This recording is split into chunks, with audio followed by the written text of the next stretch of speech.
بسم اللہ الرحمن الرحیم۔ صحیح بخاری حدیث نمبر 281 میمونہ رضی اللہ عنہا سے انہوں نے کہا کہ جب نبی کریم صلی اللہ علیہ وسلم غسل جنابت فرما رہے تھے، میں نے آپ صلی اللہ علیہ وسلم کا پردہ کیا تھا، تو آپ صلی اللہ علیہ وسلم نے پہلے اپنے ہاتھ دھوئے، پھر داہنے ہاتھ سے بائیں پر پانی بہایا اور شرمگاہ دھوئی، اور جو کچھ اس میں لگ گیا تھا اسے دھویا، پھر ہاتھ کو زمین یا دیوار پر رگڑ کر دھویا، پھر نماز کی طرح وضو کیا، پاؤں کے علاوہ پھر پانی اپنے سارے بدن پر بہایا اور اس جگہ سے ہٹ کر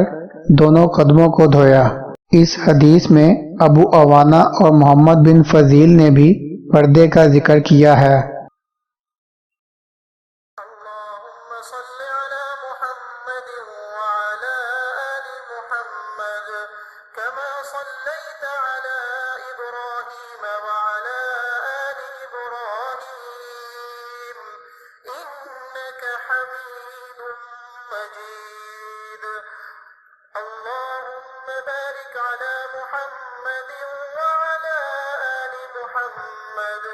كما باركت على إبراهيم وعلى